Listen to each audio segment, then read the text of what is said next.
ஆண்டவரும் உலக இரட்சகருமாயிருக்கிற கர்த்தராகிய இயேசு கிறிஸ்துவனுடைய சர்வ வல்லமையுள்ள நாமத்திற்கே சகல துதியும் கனமும் மகிமையும் உண்டாயிருப்பதாக. கிறிஸ்துவுக்குள் அன்பான தெய்வ பிள்ளைகளே, இந்நாளிலேயும் நாம் மிகவும் முக்கியமாக, அதுவும் கிறிஸ்தவ வாழ்க்கை வாழ்ந்து கொண்டிருக்கிற நமக்கு அறிந்திருக்க வேண்டிய ஒரு முக்கியமான வசனத்தை குறித்து நாம் பார்க்க போகிறோம். இந்த உலகத்திலே, அதாவது இந்த உலகம் எப்படி இருக்கிறது என்று நமக்கு தெரியும். பொல்லாங்கனால் சிக்கி கொண்ட உலகமாய் இருக்கிறது. உலகம் அனைத்தும் பொல்லாங்கனுக்குள் சிக்கி கொண்டிருக்கிறது என்று வேதத்துல நாம் பார்க்கிறோம். இந்த உலகத்தை இந்த சிக்கல்களுக்குள்ளே மாட்டி விட்டவன் யார் என்று பார்க்கும் பொழுது, ஏற்கனவே தேவனோடு கூட இருந்து விழத்தள்ளினவனாகிய விழுந்து போனவனாகிய சாத்தான். ஆதலால் அவனும் என்ன செய்கிறான் என்று பார்க்கும் பொழுது, கிறிஸ்தவர்களாகிய நம்மையும் விழ வைக்க வேண்டும் என்பதற்காக அநேக இடரல்களை கொண்டு வருகிறவனாய் இருக்கிறான். ஆதலால் தான் நாமும் மிகவும் எச்சரிக்கையாக, நமக்கு முன்னதாக நாம் கிறிஸ்தவ பயணம் போகும் பொழுது அதற்கு நமக்கு தடையாய் நிற்கக்கூடிய காரியங்கள் என்னென்ன காரியத்தினால அவன் நம்மை விழத்தள்ளுகிறான் என்பதெல்லாம் நாம் நன்றாய் அறிந்திருக்க வேண்டும். இன்றைக்கும் நாம் பார்க்கத்தக்கதாக கர்த்தர் நமக்கு கொடுத்திருக்கிற வசனம் மத்தேயு 18வது அதிகாரம், அதிலே 7வது வசனம் வாசிக்கிறேன். இடரல்கள் நிமித்தம் உலகத்துக்கு ஐயோ! இடரல்கள் வருவது அவசியம், ஆனாலும் எந்த மனுஷனால் இடரல்கள் வருகிறதோ அவனுக்கு ஐயோ என்று கர்த்தர் சொல்லுகிறதை நாம் பார்க்கிறோம். பாருங்கள், இடரல்களின் நிமித்தம் உலகத்துக்கு ஐயோ. அப்படி என்றால் என்ன? அதாவது பிசாசனுடைய தந்திரத்தினால மனிதர்களை அவன் மோசம் போக்கத்தக்கதாக இந்த உலகம் அனைத்தும் அவனுடைய அதிகாரத்துக்கு கீழ்ப்படுத்தி வைத்திருக்கிறான். இது ஒரு விழுந்து போன உலகம். இந்த உலகத்திலிருந்து நாம் விடுதலை தருவதற்காக தான் கர்த்தர் வந்து அவருடைய ராஜ்யத்திற்குள்ளாக நம்மை ஆக்கியிருக்கிறார். ஆனாலும் இந்த ராஜ்யத்தில் இருக்க வேண்டும் என்றும் இந்த ராஜ்யத்துக்குள்ள போக வேண்டும் என்றும் நினைத்து கொண்டிருக்கிற கிறிஸ்துவை பின்பற்றுகிற கிறிஸ்தவர்கள் அநேக பிரச்சனைகளை சந்தித்து கொண்டிருக்கிறதை நாம் பார்க்கிறோம். பல விதமான சோதனைகளை கொண்டு அவன் நம்மை சோதிக்க வருகிறான். இந்த சோதனைகளின் நிமித்தமாக, இந்த இடரல்களின் நிமித்தமாக அநேக பிரச்சனைகளை நாம் ஒவ்வொரு நாளும் தாண்டி வர வேண்டியது இருக்கிறது. ஆம், எனக்கு அன்பானவர்களே, இந்த இடரல்கள் பல விதமாக நம்மிடத்துல வருகிறத நம்ம பார்க்கிறோம். அதுல இந்த சீஷர்கள் யோவான் 18வது அதிகாரத்துல நம்ம வாசிக்கும் பொழுது அவர்களுக்குள்ளே யார் பெரியவன் என்ற ஒரு காரியம் வருகிறது. பாருங்க, இதெல்லாம் தான் இந்த உலகத்தில் இருக்கிறது. இந்த போட்டிகள், பொறாமைகள், பிரிவினைகள், இப்படிப்பட்ட அநேக காரியங்கள் இந்த உலகத்தில் இருக்கிறத நம்ம பார்க்கிறோம். பாருங்க, 18வது அதிகாரம் அதுல 1வது வசனத்திலிருந்து வாசிக்கும் பொழுது, அதாவது மத்தேயு 18வது அதிகாரம், அவ்வேளையிலே சீஷர்கள் இயேசுவினிடத்தில் வந்து பரலோக ராஜ்யத்தில் எவன் பெரியவனாயிருப்பான் என்று கேட்டார்கள். இயேசு ஒரு பிள்ளையை தம்மிடத்தில் அழைத்து அதை அவர்கள் நடுவே நிறுத்தி, நீங்கள் மனம் திரும்பி பிள்ளைகளைப் போல் ஆகாவிட்டால் பரலோக ராஜ்யத்தில் பிரவேசிக்க மாட்டீர்கள் என்று மெய்யாகவே உங்களுக்கு சொல்லுகிறேன். பாருங்க, இங்க என்ன பிரச்சனை வருகிறது? பரலோக ராஜ்யத்தில் எவன் பெரியவனாயிருப்பான் என்று அவர்களுக்குள்ள ஒரு கேள்வி வருகிறதை நாம் பார்க்கிறோம். அப்படி வரும்பொழுது கர்த்தர் என்ன சொல்லுகிறார்? மனம் திரும்பி ஒரு சிறு பிள்ளையை போல தன்னை தாழ்த்துகிறவன் எவனோ அவனே பரலோக ராஜ்யத்தில் பெரியவனாயிருப்பான் என்று கர்த்தர் சொல்லுகிறார். அதாவது நாம் பெரியவன் என்று உலகத்திலே நினைத்து கொள்ளுகிறவர்கள் பெரியவர்கள் அல்ல. எப்படி? தன்னைத்தான் தாழ்த்துகிறவன் எவனோ அவன்தான் கர்த்தருக்குள்ள அல்லது பரலோக ராஜ்யத்துல பெரியவனாய் இருப்பான் என்று வேதம் நமக்கு சொல்லி தருகிறது.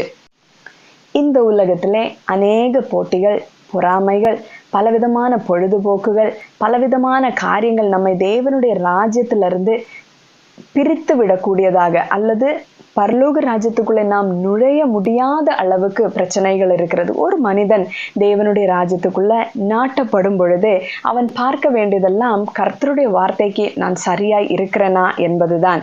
அதாவது மேன்மைக்கு முன்னானது தாழ்மை என்று வேதம் சொல்லுகிறது. ஒரு மனிதன் தன்னைத்தான் தாழ்த்தினால் அவன் தேவனுடைய ராஜ்யத்துல பெரிய மனிதனாக, நல்லது ஒரு பெரியவராக காணப்படுவான் என்பதை நாம் அறிந்து கொள்ள வேண்டும். இந்த உலகத்துல எல்லாவற்றையும் சாதிக்க வேண்டும் என்று சொல்லி பிறனை மலையை மிதித்து நான் ஏறி விடுவேன் என்று ஒரு நாளும் நினைக்க கூடாது. ஆம், எனக்கு அன்பானவர்களே, இந்த பெருமை என்பது இன்னொரு இடரலாக இருக்கிறது. இப்படி அநேக இடரல்கள் நமக்கு பலவிதமான போராட்டங்கள் இவ்விதமாய் வருகிறது என்பதை நாம் பார்க்கிறோம். அதனால தான் சீஷர்களுக்கு அவர் அழகாக கற்றுக் கொடுத்தார், உங்களுக்குள்ள இப்படிப்பட்ட காரியங்கள், நீயா நானான்ற அந்த காரியங்கள் எல்லாம் இருக்கக்கூடாது. அப்படி இருந்ததுன்னா, நான் பெரியவன்னு நீங்க நினைச்சீங்கன்னா பரலோக ராஜ்யத்துக்குள்ள நீங்க வரவே முடியாது. தன்னைத்தான் தாழ்த்துகிறவன் எவனோ அவன் மட்டும்தான் பரலோக ராஜ்யத்துக்குள்ள பிரவேசிக்க முடியும். இங்கேயும் பாருங்க, 16வது அதிகாரம், மத்தேயு 16வது அதிகாரம், அதுல 23வது வசனத்தை வாசிக்கும் பொழுது, அவரோ திரும்பி பேதுருவை பார்த்து, எனக்கு பின்னாக போ சாத்தானே, நீ எனக்கு இடரலாய் இருக்கிறாய். யாரை பார்த்து கர்த்தர் இந்த வார்த்தையை சொல்லுகிறார்? பேதுருவை பார்த்து இந்த வார்த்தையை சொல்லுகிறதை நாம் பார்க்கிறோம். ஏன் கர்த்தர் இந்த வார்த்தையை சொல்லுகிறார்? அவர் என்ன சொல்லுகிறார் என்று பாருங்கள். தேவனுக்கு ஏற்றவைகளை சிந்தியாமல் மனுஷருக்கு ஏற்றவைகளை சிந்திக்கிறாய். அப்போ மனுஷனுக்கு ஏற்றவைகளை நாம் சிந்திக்கும் பொழுது இது தேவ ராஜ்யத்துக்கு, அது நாம் போய் சேர முடியாதபடிக்கு இது ஒரு இடரலாய் மாறுகிறது என்பதை கர்த்தராகிய இயேசு கிறிஸ்து இந்த இடத்துல நமக்கு சொல்லி தருகிறதை நாம் பார்க்கிறோம். பேதுரு அப்படி என்னதான் செஞ்சாரு அப்படின்னு நம்ம பார்க்கும்போது 21வது வசனத்துல, அது முதல் இயேசு தாம் எருசலேமுக்கு போய் மூப்பராலும் பிரதான ஆசாரியராலும் வேத பாரகராலும் பல பாடுகள் பட்டு கொலையுண்டு 3ஆம் நாளில் எழுந்திருக்க வேண்டும் என்பதை தம்முடைய சீஷர்களுக்கு சொல்லத் தொடங்கினார்.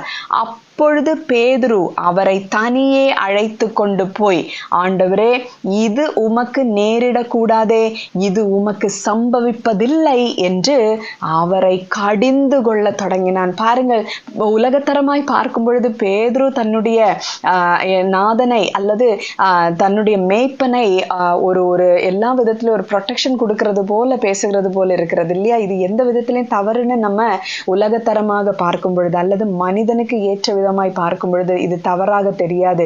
ஆனால் தேவனுடைய ராஜ்யத்துல தேவனுடைய சித்தம் தான் நடக்க வேண்டும் என்பதுதான் இதனுடைய அர்த்தம். அப்போ கர்த்தராகிய இயேசு கிறிஸ்து மரிக்க வேண்டும் என்பது தேவனுடைய சித்தமாயிருக்கிறது.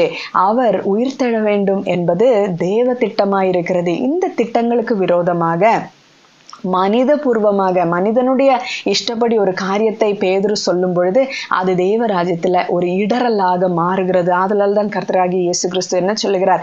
நீ எனக்கு இடரலாய் இருக்கிறாய் என்று கர்த்தர் சொல்லுகிறதை நாம் அந்த இடத்துல பார்க்கிறோம். ஆமா, எனக்கு அன்பானவர்களே, இப்படிப்பட்ட அநேக இடரல்கள் நம்முடைய வாழ்க்கையில வரும். ஆனா நம்ம பார்த்து கொள்ள வேண்டியது என்னன்னா, இது நான் தேவனுடைய ராஜ்யத்துல பிரவேசிப்பதற்கு அல்லது நான் தேவனுடைய திட்டத்தை செய்வதற்கு எனக்கு தடையாய் நிற்கிறதா என்பதை நன்றாய் நாம் அறிந்து கொள்ள வேண்டும். நம்மை சப்போர்ட் பண்ணக்கூடிய அளவுல அநேகர் நம்மை சுத்தி இருக்கிறவர்கள் நம்மை பலவிதமான வார்த்தைகளை சொல்லி இதுதான் சரின்னு சொல்லுவாங்க. ஆனாலும் நம்ம யோசிக்க வேண்டியது என்ன தெரியுமா? கர்த்தருடைய பார்வையில இது சரியா இருக்கிறதா என்பதை நாம் பார்க்க வேண்டும். அடுத்ததாக கர்த்தர் என்ன சொல்லுகிறார்? இடரல் வருகிறது அவசியம் என்று சொல்லுகிறார். ஏன் இடரல்கள் வருவது அவசியம் என்று கர்த்தர் சொல்லுகிறார்? ஆண்டவர் சீஷர்களை நோக்கி ஒரு காரியத்தை சொல்லுகிறதை நாம் பார்க்கிறோம். மேய்ப்பனை வெட்டுவேன், அதாவது மத்தேயு 26வது அதிகாரம் 31வது வசனம், மேய்ப்பனை வெட்டுவேன், மந்தையின் ஆடுகள் சிதறடிக்கப்படும் என்று எழுதியிருக்கிறபடி இந்த ராத்திரியிலே நீங்கள் எல்லாரும் என் நிமித்தம் இடரல் அடைவீர்கள். அதாவது வேத வசனம் என்ன சொல்லுகிறது என்றால், வசனத்தின் நிமித்தம் உபத்திரவமும் பாடுகளும் வரும் பொழுது அநேகர் இடறி போவார்கள் என்று வேதம் நமக்கு எச்சரிக்கையாய் சொல்லுகிறது நாம் பார்க்கிறோம். இங்கேயும் பாருங்கள், இத்தனை காலம் எல்லாம் நன்றாய் தான் இருந்தது. ஆனா கர்த்தர் ஒரு வார்த்தையை சொல்லுகிறார், மேய்ப்பனை வெட்டுவேன், மந்தையின் ஆடுகள் சிதறடிக்கப்படும் என்று எழுதியிருக்கிறபடி இந்த ராத்திரியிலே நீங்கள் எல்லாரும் என் நிமித்தம் இடரல் அடைவீர்கள். அதற்கு பேதுரு என்ன சொல்லுகிறார்? 33வது வசனத்திலே பேதுரு அவருக்கு பிரதியுத்தரமாக, உமது நிமித்தம் எல்லாரும் இடரல் அடைந்தாலும் நான் ஒரு காலும் இடரல் அடையேன் என்றான். பாருங்கள், பேதுருக்கு என்ன ஒரு நம்பிக்கை அப்படின்னா, யாரு இடர்னாலும் சரி நான் இடறவே மாட்டேன் ஆண்டவரே அப்படின்னு பேதுரு சொல்றத நம்ம பார்க்கிறோம். ஆனா கர்த்தர் சொல்லுகிறார், இடரல்கள் வருவது அவசியம். ஏன் தெரியுமா? இங்கே பேதுரு அப்புறம் அந்த துன்பங்களும் உபத்திரவங்கள் வந்துவிடும் என்ற அந்த பயம் இருந்ததுனால, ஏன்னா நீயும் அந்த கலிலேயனோடு கூட அல்லது அங்கு இருந்த ஆட்களோடு கூட இருந்தவன் தானே அப்படின்னு சொல்லும் பொழுது பேதுரு அந்த இடத்துல பயப்படுகிறதை நாம் பார்க்கிறோம். பயப்பட்டதுனால அங்க இயேசு கிறிஸ்துவை மறுதலிக்கிறதையும் நாம் பார்க்கிறோம். அப்போ இந்த மறுதலிப்பு நிமித்தமாக பேதுருவுக்கு என்ன புரிந்திருக்கும்? ஐயோ, நிக்கிறேன்னு நான் நினைச்சேன், இயேசு கிறிஸ்துவோடு நான் சரியா இருக்கிறேன், என்னுடைய எல்லா காரியங்களும் சரியா இருக்கிறது என்று நான் நினைத்தேன், கர்த்தருக்குள்ள நான் சரியாய் ஓடுகிறேன் என்று நினைத்தேன்.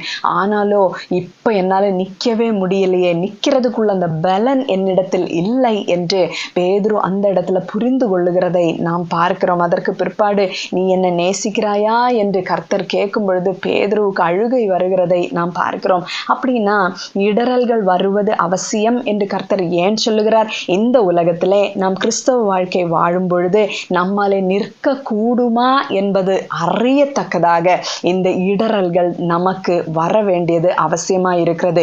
இடறல்கள் வருகிறது வரைக்கும் நம்ம என்ன சொல்லுவோம் அப்படின்னா, நாங்க கண்டிப்பா நிற்போம் ஆண்டவரே, யாரு என்ன சொன்னாலும் சரி, யாரு எப்படி போனாலும் சரி, நாங்க உங்களை விட்டு பிரியவே மாட்டோம், இந்த ஊழியத்துல நாங்க சரியாய் நிற்போம் என்று நாம சொல்லுவோம். ஆனா ஒரு பிரச்சனைன்னு ஒண்ணு வரும் பொழுது, ஐயையோ இப்படி ஆயிடுச்சே, நாங்க இனி எங்களால இது பண்ண முடியாது ஆண்டவரே, இந்த ஊழியத்தை நாங்க சரியா செஞ்சுக்கிட மாட்டோம் ஆண்டவரே, போதும் ஆண்டவரேன்னு ஏலியா சொன்னது போல அந்த எசபேலுக்கு பயந்துகிட்டு பிராண பயம் அவருக்கு வந்ததுனால அவர் சொல்லுகிறாரு, போதும் ஆண்டவரே என்று.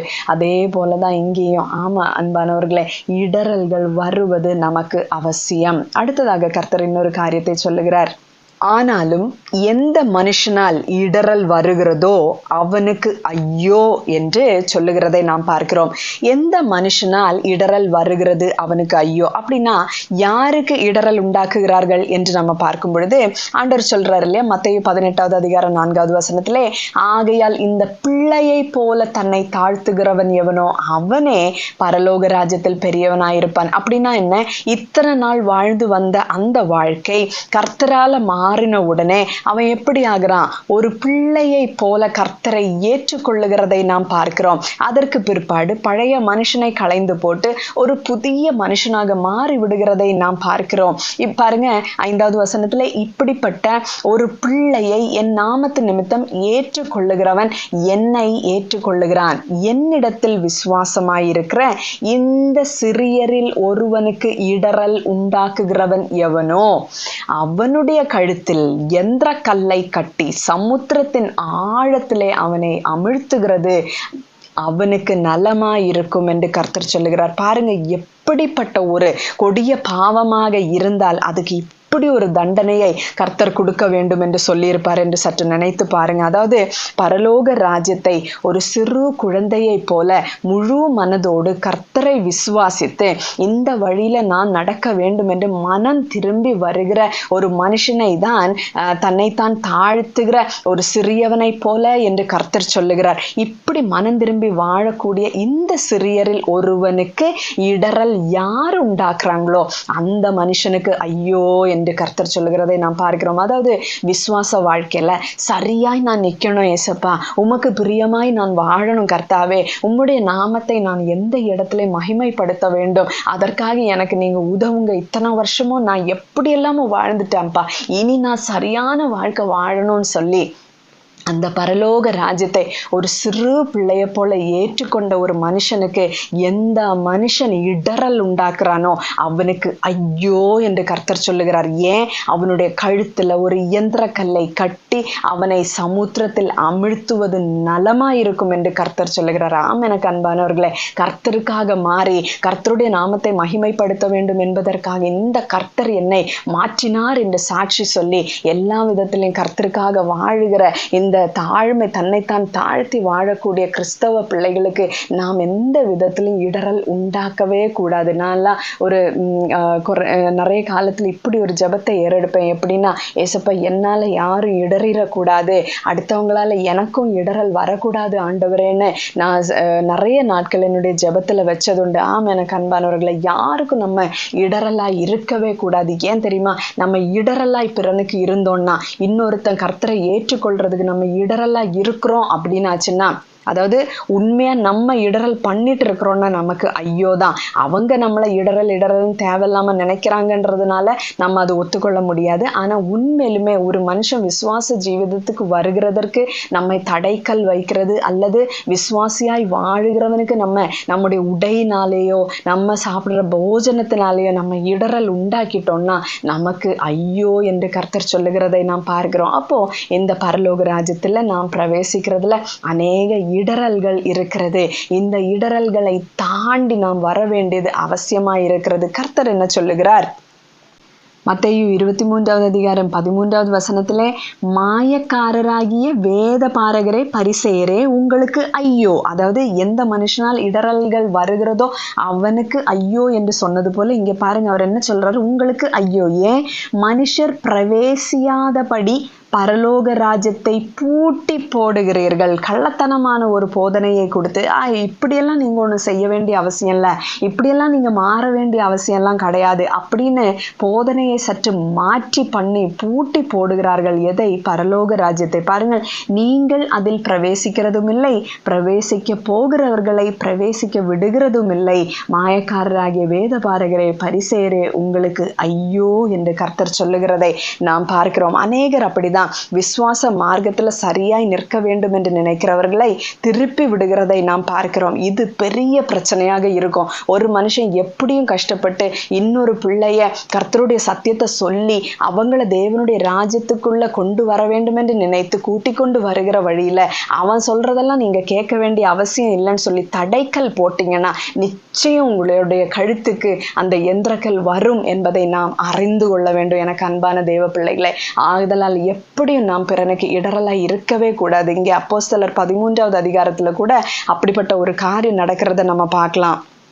அதிலே 6 நாம் வாசிக்கும் பொழுது, அவர்கள் பாப்போ பட்டணம் வரைக்கும், அவர்கள் என்று சொல்லும் பொழுது பவுலும் பர்னபாவும், பாப்போ பட்டணம் வரைக்கும் தீவை கடந்து வந்தபோது பர்யேசு என்னும் பெயர் கொண்ட மாய வித்தைக்காரனும், அங்கே ஆண்டவர் என்ன சொல்றாரு?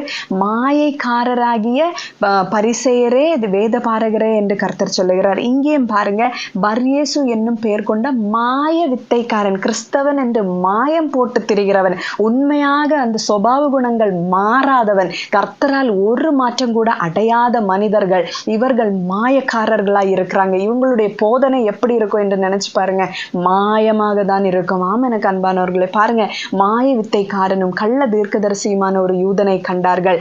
அவன் விவேகமுள்ள மனுஷனாகிய செர்கியு பவுல் என்னும் அதிபதியுடனே இருந்தான். அந்த அதிபதி பர்னபாவையும் சவுலையும் அழைப்பித்து அவர்களிடத்தில் தேவ வசனத்தை கேட்க ஆசையா இருந்தான். பாருங்க, ஒரு மாய வித்தைக்காரன் ஒருத்தன் இருக்கிறான். ஆனா இவரோ, இந்த அதிபதி பவுலின் இடத்துல இருந்தும் பர்னபாவின் இடத்துல இருந்தும் அந்த சத்தியத்தை கேட்க வேண்டும் என்று ஆசையா இருந்தான். ஆனா அந்த மாய வித்தைக்காரன் என்ன செய்யறான்னு பாருங்க. மாய வித்தைக்காரன் என்று அர்த்தம் கொள்ளும் பேரையுடைய அந்த எலிமா என்பவன் அதிபதியை விசுவாசத்தில் நின்று திருப்பும்படி வகை தேடி அவர்களோடு எதிர்த்து நின்றான். பாருங்கள், சத்தியத்தை சொல்லுகிறவர்களிடத்தில் எதிர்த்து நிற்கக்கூடிய ஒரு காரியத்தை நம்ம இங்க பார்க்கிறோம். அதனால என்னாச்சு? அப்பொழுது பவுல் என்று சொல்லப்பட்ட சவுல் பரிசுத்த ஆவியினால் நிறைந்தவனாய் அவனை உற்று பார்த்து, அந்த எலிமா என்பவனை உற்று பார்த்து, எல்லா கபடமும் எல்லா பொல்லாங்கும் நிறைந்தவனே, பிசாசின் மகனே, நீதிக்கெல்லாம் பகைஞனே, கர்த்தருடைய செம்மையான வழிகளை புரட்டுவதில் ஓய மாட்டாயோ? நீ என்னாலும் ஓயவே மாட்டியா? இந்த பொய் பித்தலாட்டத்தை தான் என்னாலும் செய்து கொண்டிருப்பையா? உண்மையான சத்தியத்தை என்னன்றது ஒரு நாள் கூட நீ புரிந்து கொள்ள மாட்டியா? நீயும் போகாம, நீயும் சரியாகாம, அந்த சரியாக வேண்டும் என்று நினைக்கிற அந்த அதிபதியையும் கெடுத்து கொண்டிருக்கிறாயே என்று சொல்லுகிறது போல. பாருங்க, எல்லா கபடமும் எல்லா பொல்லாங்கும் நிறைந்தவனே, பிசாசின் மகனே, நீதிக்கெல்லாம் பகைஞனே, கர்த்தருடைய செம்மையான வழிகளை புரட்டுவதில் ஓய மாட்டாயோ?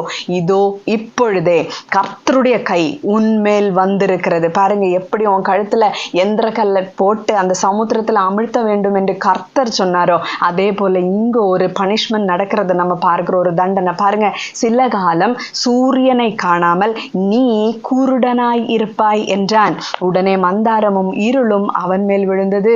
அவன் தடுமாறி கைலாகு கொடுக்கிறவர்களை தேடினான். ஆமென அன்பானவர்களை, இப்படிப்பட்ட ஒரு வாழ்க்கை தேவையா என்று பாருங்கள். அப்பொழுது அதிபதி சம்பவித்ததை கண்டு கர்த்தருடைய உபதேசத்தை குறித்து அதிசயப்பட்டு விசுவாசித்தான். பாருங்க, விசுவாசிக்க வேண்டும் என்று எண்ணம் கொண்டு அந்த வசனத்தை சத்தியமாய் கேட்க வேண்டும் என்று இவர் போய் கேட்கும் பொழுது அதுக்கு தடை நின்ற மனிதனுக்கு என்ன சம்பவித்தது என்று பாருங்களாம். எனக்கு அன்பானவர்களே, இந்த உலகத்திலே இடரல்கள் உண்டு.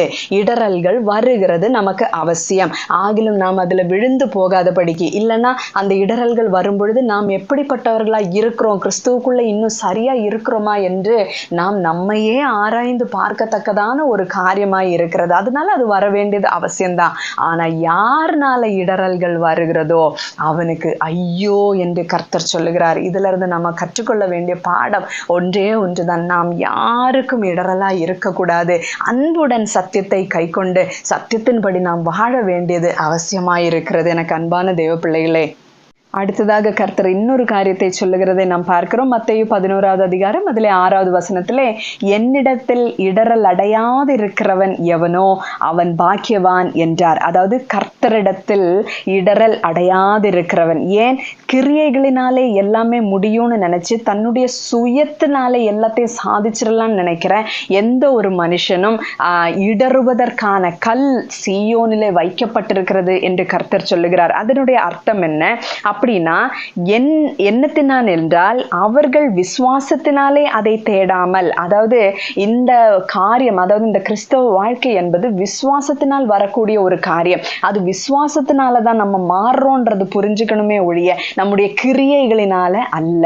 என்னுடைய கிரியைகளினால நான் நீதிமான் ஆகுகிறேன் என்று நினைக்கிற எல்லாருக்கும் என்ன நடக்குது தெரியுமா? 33வது வசனத்துல, ரோமர் 9வது அதிகாரம் 33வது வசனத்துல சொல்லியிருக்கிறது போல, இதோ இடறுதற்கான கல்லையும் தவறுதற்கான கன்மலையையும் சீயோனிலே வைக்கிறேன், அவரிடத்தில் விசுவாசமாயிருப்பவன் எவனோ அவன் வெட்கப்படுவதில்லை என்று எழுதியிருக்கிறபடி ஆயிற்று. அதாவது என்னை கிறிஸ்து மாற்றினார், அவரால எனக்கு இந்த மாற்றம் வந்தது என்று விசுவாசத்தினால ஒரு மனிதன் கீழ்ப்படிந்து கர்த்தருக்குள்ளாக ஓட்டத்தை ஓடுகிறான். பாத்தீங்களா? ஒன்னொன்னுக்கும் நான் கணக்கு கொடுக்க வேண்டியது இருக்கு.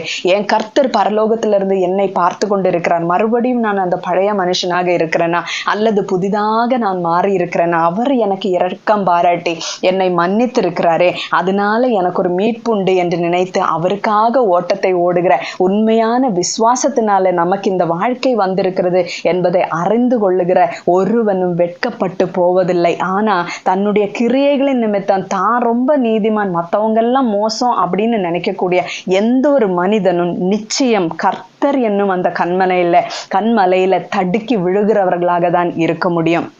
அதனாலதான் கர்த்தர் சொல்றாரு, இதோ இடறுதற்கான கல்லையும் தவறுதற்கான கன்மலையையும் சீயோனில் வைக்கிறேன் என்று கர்த்தர் சொன்ன வசனத்தை இங்கே ரோமர் 9வது அதிகாரத்துல நம்ம பார்க்கிறோம். அதுல நம்ம தடுக்கி விழாதபடிக்கு எச்சரிக்கையா இருக்க வேண்டும். பிறன் நம்மை பார்த்து தடுக்கி விழாதபடிக்கு நம்ம ரொம்ப ரொம்ப கேர்ஃபுல்லாக நம்ம பார்க்க வேண்டியது இருக்கிறது. ஒன்றொன்றுக்கும் நாம் ஜெபம் பண்ண வேண்டும். நம்முடைய சாப்பாடு, நம்முடைய வழிகள், நம்முடைய சிந்தனைகள், நம்முடைய உடைகள், நம்முடைய பார்வைகள் எல்லாமே இடறுதற்காக இருக்கிறதா? ஒரு மனுஷன் இடறுவதற்காக நான் செய்யறேனான்றது நன்றாய் யோசித்து பார்க்கணும். ஒழுக்கமான வஸ்திரத்தை நாம் தரித்து கொள்ள வேண்டும். பிறன் இடரத்தக்கதாக நம்முடைய வஸ்திரங்கள் இருக்கக்கூடாது. எனக்கு அன்பானவர்களுக்கு, உலகத்தின் ஒத்த வேஷத்தை நாமும் தரித்து கொண்டு அதன்படியே நாமும் ஓடிவிடக்கூடாது.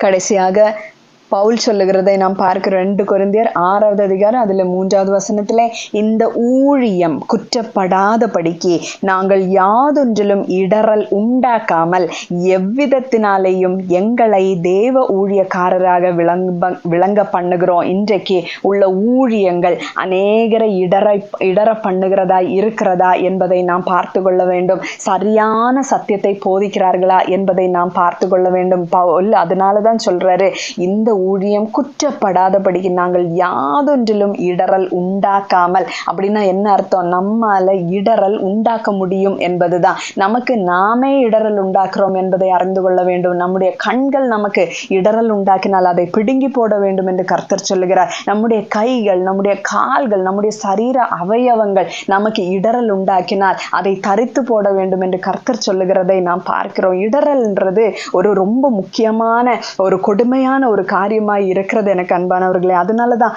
அதுக்கு அப்படிப்பட்ட ஒரு ஒரு ஒரு தண்டனையை கர்த்தர் சொல்லுகிறார், அந்த எந்திர கல்லை கழுத்திலே கட்ட வேண்டும் என்று. இன்னைக்கு நாம கற்றுக்கொண்ட இந்த பாடத்துல ஒரே ஒரு காரியத்தை தான் நம்ம பார்க்கணும். நாம் பிறனுக்கு இடரலாய் இருக்கிறோமா? பிறனால நமக்கு இடரல்கள் வருகிறதா? அப்படி இடரல்கள் வந்தால் நாம் என்ன செய்ய வேண்டும் என்று நாம் பார்க்க வேண்டியது இருக்கிறது என்பது. கர்த்தர் தாமே இந்த வார்த்தைகளினால் நம்மை ஒவ்வொரு பேரையும் ஆசீர்வதிப்பாராக. ஆமேன். அல்லேலூயா. ஜெபிப்போமா. அன்பும் இரக்கமும் கிருபை நிறைந்த பரிசுத்த நல்ல பிதாவே, இந்த நல்ல நாளுக்காக ஸ்தோத்திரம் சுவாமி. இந்நாளிலேயும் ஆண்டவரே, இடரல்கள் நிமித்தம் இந்த உலகத்துக்கு ஐயோ என்றும், இடரல்கள் வருவது அவசியம் என்றும், எந்த மனுஷனால் இடரல்கள் வருகிறதோ அவனுக்கு ஐயோ என்றுள்ள இந்த வசனத்தையும் எங்களுக்கு நீங்க புரிய வைத்ததுக்காக ஸ்தோத்திரம் கர்த்தாவே. இந்நாளிலேயும் நாங்க எந்த விதத்திலும் எந்த மனுஷனுக்கும் கர்த்தாவே ஆண்டவரே நாங்க இடரல் உண்டாக்காதபடிக்கு எங்க மேல ஆண்டவர் நீங்க கிருபையாயிருக்க வேண்டும் என்று ஜெபிக்கிறோம் கர்த்தாவே. எங்களுடைய கண்கள், எங்களுடைய கைகள், எங்களுடைய கால்கள் ஆண்டவரை எந்த விதத்திலும் இடரல் உண்டாக்காதபடிக்கு நாங்க ஆண்டவரை பரலோக ராஜ்யத்தை போய் சேருவதற்கு தடையா இல்லாதபடிக்கு கர்த்தாவே எங்களை நீங்க காத்துக்கொள்ள வேண்டுமாறு ஜெபிக்கிறோம் கர்த்தாவே. ரோமர்ல சொல்லியிருக்கிறது போல ஒருவரை ஒருவர் குற்றவாளிகள் என்று தீர்க்காதிருந்து ஒருவனும் தன் சகோதரனுக்கு முன்பாக தடுக்கலையும் இடரலையும் போடலாகாது என்று தீர்மானித்துக் கொள்ளுங்கள் என்று பவுல் சொன்னது போல நாங்க தீர்மானிக்கிறோம் ஏசப்பா. எந்த மனுஷனுக்கும், அதாவது எந்த சகோதரனுக்கு முன்பாகவும் நாங்க தடுக்கலையும் இடரல்தலையும் போடாமல் இருக்க கிருபை தாரும். ஏனென்றால் ஒரு சபைக்குள்ள எல்லாரும் அந்யோன்யமாக வாழ வேண்டும் என்றும் சகோதரர்களாய் இருக்கிறோம் என்பதையும் ஆண்டவரே நீங்க எங்களுக்கு உணர்த்தி தந்திருக்கீங்க.